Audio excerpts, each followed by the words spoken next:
Welcome to the Slop Farm. Enjoy the video. You start by matching frame rates. This matters for smooth slow motion.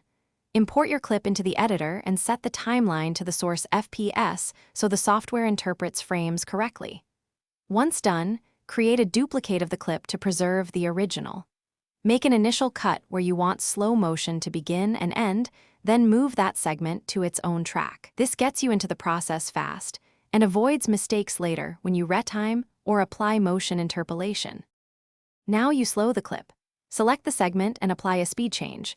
Try 50% for half speed or 25% for quarter speed as starting points. Then pick an interpolation method. Frame sampling is cheap but choppy, frame blending mixes frames, and optical flow reconstructs motion for the smoothest result.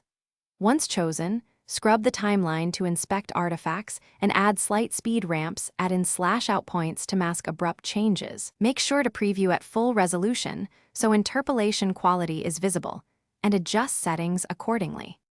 Finish by exporting with Project FPS and a high-quality codec, H.264 or H.265 with elevated bitrate works, or use ProRes for minimal compression.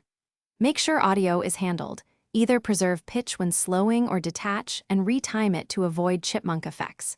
If you spot stutter or ghosting, increase optical flow quality or try a different interpolation. Alternatively, reshoot at a higher FPS whenever possible. One key troubleshooting tip: if motion artifacts persist,